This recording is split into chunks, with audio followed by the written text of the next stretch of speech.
On December 13, 2006, extreme racing world champion Danelle Belingi set out on her usual 2-hour run along familiar trails in Moab.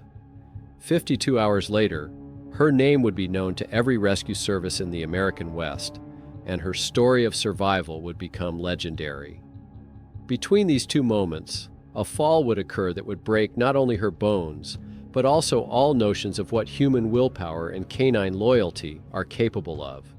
But the most incredible thing would happen not at the moment of the disaster, but when hope for rescue had all but disappeared. Danelle Belingi was precisely the type of athlete they call indestructible. At 35, she had amassed a collection of victories that read like science fiction: 4-time Pikes Peak Marathon champion, record holder for conquering all 54 Colorado peaks over 14,000 feet in 14 days, 3-time world champion in long-distance running. Sports Illustrated magazine named her the world's best female athlete. She was someone who turned pain into fuel, who found strength where others saw only emptiness. For her, there were no insurmountable obstacles, only those that required more time and effort. The morning of December 13, 2006, began like thousands of others. The usual routine of a professional athlete: emails to sponsors, training plans for clients, and homeowner chores. By 10 a.m., the business part of the day was put on hold. Tenant issues and the main pleasure of the day awaited. Danelle loaded Taz into a beat-up white Ford Ranger with a kayak on the roof. The 3-year-old German Shepherd, Golden Retriever mix, whom she had adopted from a shelter as a puppy, was the perfect training partner.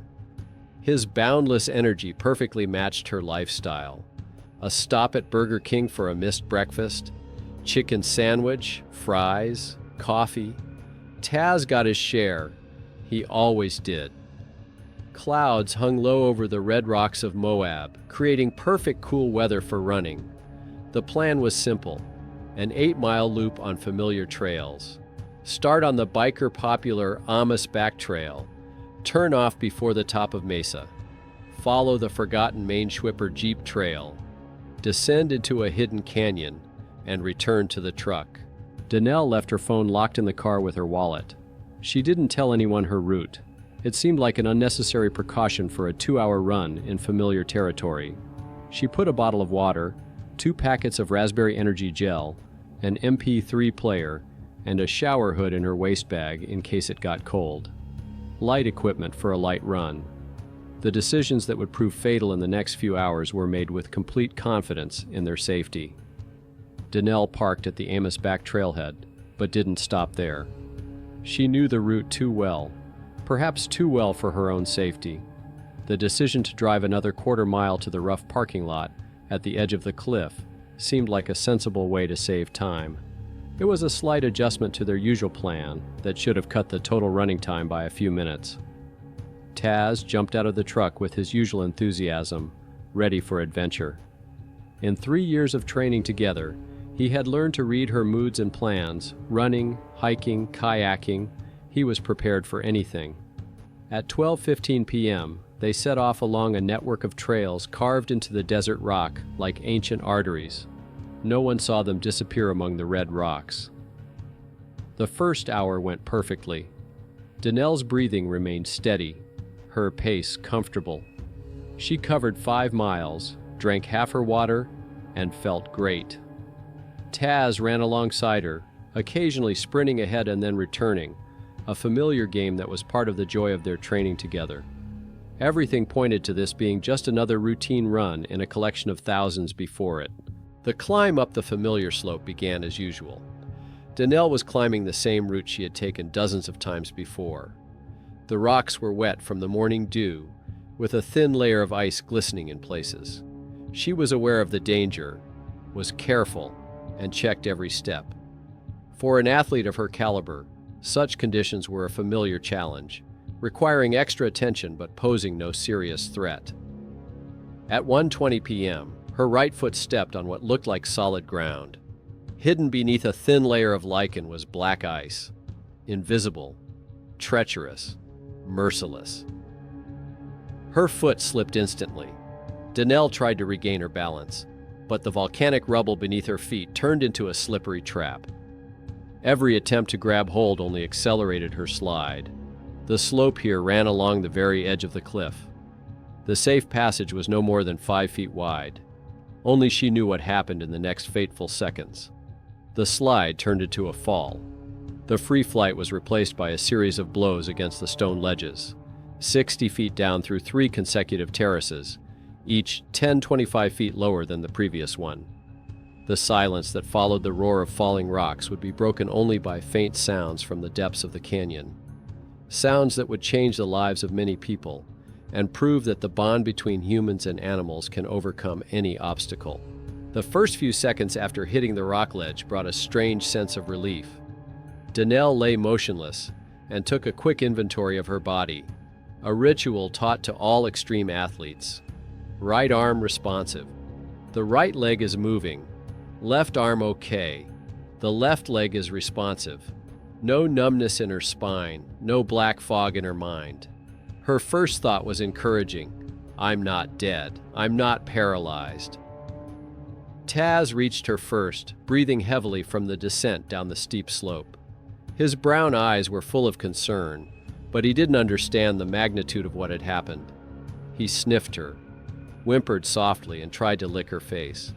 For him, it was just an unfortunate part of the game that would soon be over. The attempt to stand up instantly dispelled her initial optimism. Pain exploded in her pelvis with such force that white sparks flashed before her eyes. His legs refused to support his weight, buckling as if they had turned into uncontrollable appendages. The second attempt brought the same result. The third, the fourth. Each time the same agony, each time a complete inability to stand. The realization came slowly, but inevitably. Something inside had broken. Not a muscle strain, not a bruise, but something fundamental that had turned her body from a perfect instrument into an obstacle to survival. Danelle lay on a narrow ledge, 4 feet wide, and accepted her new reality. She couldn't walk. She was 3 miles from the nearest trail, and no one knew where to look for her. The decision to crawl to the main trail was made without alternatives. Danelle began the agonizing movement shortly after noon. The 30-foot descent to the bottom of the canyon took forever. Every inch required coordination of her right knee to push off, and both arms to drag her non-functioning left leg. The pain in her pelvis grew with every movement, hinting at severe internal damage. At the bottom of the canyon, she checked the contents of her waste bag. Resources were scarce. A packet of raspberry energy gel, a shower cap, and 2 ibuprofen. The pills went down immediately, washed down with the last of the water from the bottle. The journey continued over cold sand, sharp bushes, and patches of snow that burned her palms. The bottom of the canyon met every effort with jagged rocks and indifferent cruelty. By 5 in the evening, when the light began to fade from the canyon, she reached a flat rock near a small pool of water. 5 hours of continuous crawling had covered a quarter of a mile. The math of survival became clear. There were still 2.75 miles to the main trail, and her physical strength was melting away with each passing hour. Night fell on the canyon with the speed of a falling rock. The temperature dropped to 20 degrees. Danelle began to fight hypothermia, using the only methods available to her: continuous exercise to generate heat. She twisted her abdominal muscles, tapped her feet, and rubbed her hands together. Taz pressed himself tightly against her side, warming her with his heat, resting his muzzle on her stomach, a living source of warmth in the icy void. When she reached for her shower hood to keep at least some warmth on her head, she discovered that it had been lost in the fall. The stars appeared above the edge of the canyon with unusual brightness. Dozens of shooting stars streaked across the sky, a sight of incredible beauty that under other circumstances would have brought joy. Now it served only as a reminder of her own insignificance in the face of an indifferent universe. That same evening, while Danelle was struggling to stay warm at the bottom of the canyon, a completely different kind of alarm was brewing in Moab. Dorothy Rossignol sat in the kitchen of her small house, watching an unusual scene. Her neighbor's house had been lit up for the second night in a row. The curtains were not closed, and a laptop continued to glow blue through the window. At 76, Dorothy had seen enough to distinguish a regular absence from something alarming. But her primary concern was the absence of Taz. The 3-year-old mixed-breed dog had become an integral part of her daily routine. Every day, he would jump over the low-metal fence, scratch at the door with the persistence of a mailman, and receive 2 dog biscuits. He would eat one on the spot and take the other home as a treasure. The routine was never broken until Wednesday, December 13th. Danelle often traveled to participate in competitions or training camps. When she was away, Dorothy checked the mail and kept an eye on the house to make sure the pipes didn't freeze. It was normal neighborly help in a small town, but Danelle usually warned her when she was leaving, locked the house, and turned off the lights. The picture of 2 consecutive nights of continuous burning was abnormal. By the morning of December 14th, the alarm had crystallized into a decision to act. Dorothy dialed a number in Evergreen, Colorado, Danelle's parents' number. The conversation would be brief, but its consequences would set off a chain of events that would ultimately determine the outcome of the drama unfolding 30 miles from town. The dawn of December 14th brought the illusion of improvement. Taz played with a stick he had found, wagging his tail and displaying an energy that made Danelle smile. For him, a new day meant new opportunities, and his optimism was contagious. She ate her only energy gel, tried to fill her bottle from a puddle, but found that the water was frozen. The bottle cap helped break the thin crust. The attempt to resume movement toward the trail resulted in a new revelation about the extent of the injuries. When Danelle tried to roll onto her side to get up on her hands and knees, a new wave of pain shot through her body. Her cry echoed off the canyon walls. Taz licked her face, but couldn't help it. She tried again with the same result. Her body categorically refused to accept any position other than a horizontal one. Her cries for help began desperately and continued for hours. Her voice bounced off the stone walls, creating the illusion of a response, but then dissolved into the void. By noon, it was clear that no one would hear her. The canyon was too far from the main routes, too hidden from casual travelers. Physical changes were becoming noticeable. Her body began to swell, especially in the abdominal area. A hard lump was forming under the skin, a sign of internal bleeding, which Danelle recognized thanks to her medical training. The condition was worsening by the hour, and there was less and less time to get help. Taz's behavior had also changed. He stopped lying down next to her for warmth, instead circling nearby with growing anxiety. He would disappear periodically for short intervals, then return with even greater anxiety in his eyes. Animals often sense the approach of death before humans do, and their behavior becomes an alarming harbinger that standard survival methods might not be enough. Dorothy Rossignol's call to Evergreen came on the morning of December 14th, with the precision of someone accustomed to a strict daily routine. Gary and Peggy Balling listened to the description of the unusual situation. Their daughter's house had been lit for 3 days. The dog had not appeared to receive its daily treats, and everything looked as if it had been frozen in time. The parents were aware of Danelle's penchant for spontaneous training trips. Still, the words of an elderly neighbor prompted them to make a series of anxious phone calls. Danelle's friends and colleagues gave a unanimous response. No one knew about her plans. No one had received any messages, and no one expected her to appear at the upcoming competitions. By the evening of December 14th, her parents had contacted the Moab police.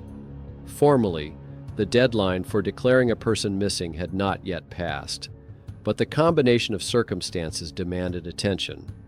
Detective Craig Shamway of the Moab Police Department received the case on the morning of December 15th as a standard welfare check. 4 years of experience working in a town filled with extreme tourists and adventure seekers had taught him not to panic prematurely.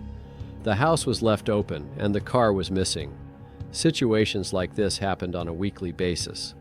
But when Shamway finished filling out the paperwork and drove to inspect the Donnell home on Cliffview Drive. His professional instincts kicked in. An inspection of the house confirmed Dorothy's words. The lights were on, the curtains weren't moving, and the laptop was still running. Everything pointed to a sudden interruption in regular activity. Shamway drove to Sovereign Trail, to no avail. Then something happened that he would later describe as an inexplicable professional insight. The feeling that he knew where to look for Donnell's truck led him to a remote parking lot at Canyonlands. A white Ford Ranger with a kayak on the roof was parked exactly where his intuition had led him. By the morning of the third day, Donnell's physical condition had reached a critical point. She could no longer maintain regular exercise to generate heat. Her legs no longer responded to commands to tap against the rock. Her hands trembled from weakness and cold. The swelling under her skin continued to spread, indicating ongoing internal bleeding. The time calculations became relentless. Without medical attention, she had hours, at most a day, left. It was then that something happened that she would later describe as a mystical experience. A voice, not her own, not human, but distinctly perceptible, ordered her to keep moving. "Keep tapping your feet," the wordless command sounded. Donnell was not a religious person who believed in the supernatural, but the source of this internal command seemed external. She obeyed, forcing herself to continue tapping weakly on the rock. Her thoughts drifted to the people she might never see again. Her parents in Evergreen still didn't know she was missing. Her teammates with whom she had shared victories and defeats in extreme races. The man from Leadville, whom she had met just a few weeks ago at a snowshoe race. Their acquaintance was just beginning to develop, but in her death throes, he represented a lost future, a family that would never be. The most painful thoughts were about the words that remained unspoken, the declarations of love that remained in her heart. The phone calls were put off until later, the hugs that seemed guaranteed tomorrow. The prospect of dying alone without the chance to say goodbye turned physical pain into emotional agony. By evening, she had made a decision that required the last remnants of her rationality. "You have to go, Taz," she whispered to the dog. "You have to find help." It was a desperate attempt to send her only companion in search of people, even though the chances of success seemed slim. The dog's behavior changed dramatically on the third day. The dog, who had never left his owner for more than a few minutes, began to disappear for long periods of time. Donnell initially interpreted this as a sign that he sensed her impending death and was preparing to survive on his own. The logic seemed cruel, but understandable. Animals do not stay with the dying when their own lives are at risk. The reality was radically different. Taz made systematic attempts to find help for his owner. 5-mile runs to the Amos back parking lot and back became his daily mission.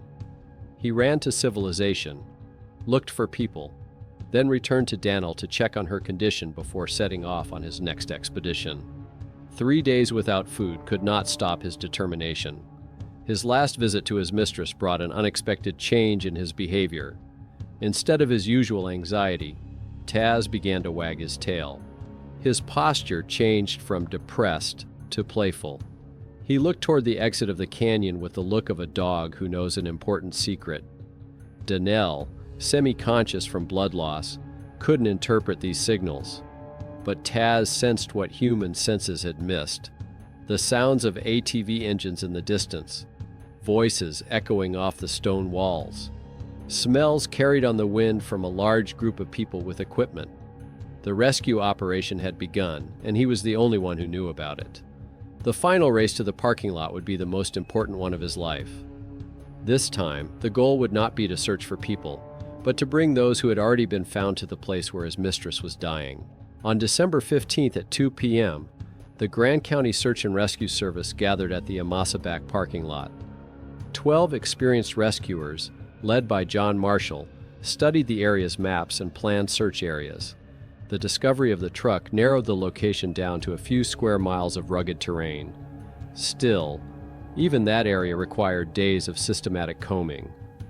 Marshall remembered Donnell from the 2006 Primal's Quest competition, where he worked as a medic. The three-time world champion was not your typical lost hiker. If she were missing, the reason was serious. 2 days in low temperatures turned the search operation into a race against time, where every hour of delay reduced the chances of finding her alive. The appearance of a dog at the parking lot was initially perceived as a distraction. The medium-sized mixed-breed dog ran between the team members, barking and trying to attract attention, but refused to be caught. Plans to take him to animal control changed when someone suggested a connection to the missing athlete. The description matched Taz. Marshall's decision determined the outcome of the operation. Don't try to catch the dog. Follow it. Taz immediately demonstrated behavior that made experienced rescuers believe in the unbelievable. He ran toward the city, made sure he had attracted the attention of as many people as possible, then turned sharply and headed for the canyon. Bejo Gerhardt, a 60-year-old veteran with experience working on volcanic slopes and trained as a tracker by the U.S. Marshals Service, was assigned to follow the dog on a quad bike.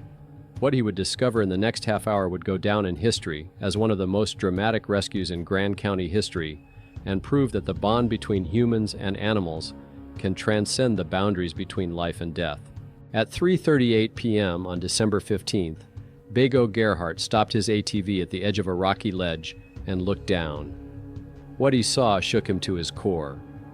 1,000 feet below, on a narrow rocky outcrop, lay a motionless figure in a red jacket. Taz sat next to her, his muzzle resting on her chest. The scene was both tragic and touching. A man and a dog who had spent 3 days together fighting for survival in conditions where most people would not have lasted a day. "So glad to see you," Donnell whispered as Gerhardt descended to her on a makeshift rope system. Tears streamed down her cheeks, the first emotions in 52 hours that weren't related to pain or despair. "I'm glad you can say that," replied the 60-year-old rescuer, quickly assessing her condition. She was conscious and able to speak, but the signs of severe injury and hypothermia were obvious. Gerhardt acted with the professional precision honed over decades of rescue operations. A thick sleeping bag wrapped around her body, and insulated gloves protected her hands from further frostbite. With one hand, he held a radio, transmitting coordinates and calling for a medical helicopter. At the same time, with the other, he kept her talking, preventing her consciousness from slipping into oblivion. Every minute was critical. Taz greeted his rescuer with the enthusiasm of a dog who had finally accomplished his mission. He licked Gerhardt's hand, wagged his tail, and showed relief that was almost human in its intensity. "You have a damn good dog," Gerhardt said, looking at the animal whose intelligence and loyalty had just saved a human life. The helicopter arrived 50 minutes after the first contact. By that time, 4 more team members had arrived at the rescue site, turning a solo operation into a coordinated effort. Donnell was lifted into the sky in a sleeping bag, clinging to consciousness but alive. The fight for her life was finally over, but the story of her recovery was just beginning. The extent of the injuries discovered at St. Mary's Hospital in Grand Junction shocked even experienced doctors. Her pelvis was broken in 4 places, 3 vertebrae were damaged, and she had lost 1/3 of her total blood volume from internal bleeding. "Most people with injuries like this don't survive more than 24 hours, said the chief surgeon. "You lasted 52 hours in conditions that kill healthy people overnight." The 6-hour operation on December 19th at a Denver medical facility involved a complete reconstruction of the pelvic area using titanium plates and multiple screws.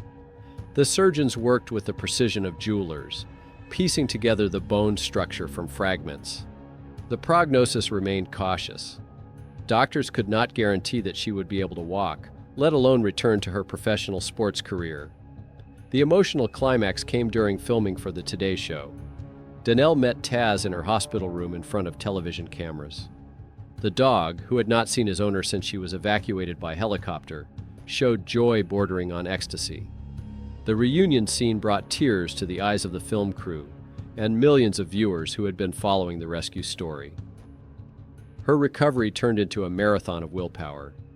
3 months in a wheelchair, then a walker, crutches, and finally, independent steps. Danelle approached rehabilitation with the same methodical approach that made her a world champion. Every exercise, every step forward was planned and executed with scientific precision. 10 months after her fall, she finished the Moab Half Marathon. Her time was far from her previous standards, and her limp was noticeable.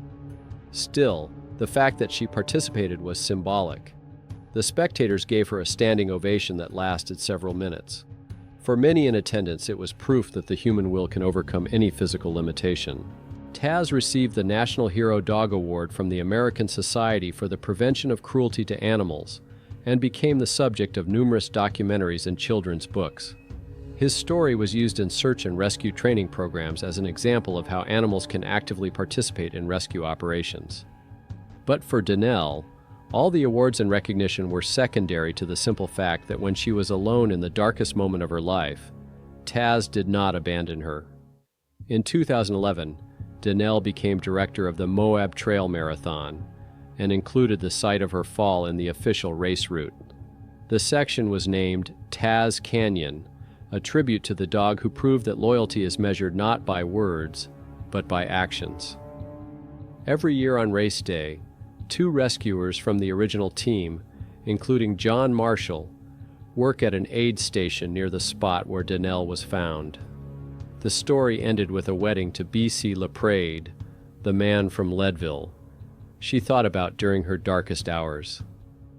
They have 2 sons.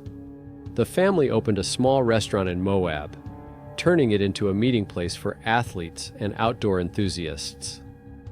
Danelle continues to compete several times a year, but now the races are combined with family vacations. In a 2018 interview, she said, "I thought I was going to die in that canyon. Now I have a wonderful family and an incredible life. I don't know all the answers about how and why I survived, but I know one thing for sure. Sometimes salvation comes on 4 paws." The story of Danelle and Taz prompts us to consider the things we often take for granted. How well do we know the animals that live alongside us? Are they capable of conscious decisions that seem purely human to us? What if Taz understood what was happening better than we think? What if his behavior during those 3 days was not instinct, but a real rescue plan? And if dogs are capable of such things, what else do we underestimate in the world around us? Do you have any favorite pets? Please share your thoughts about them in the comments. It will be interesting to read. Don't forget to like if you enjoyed the story. Thank you for watching. See you soon.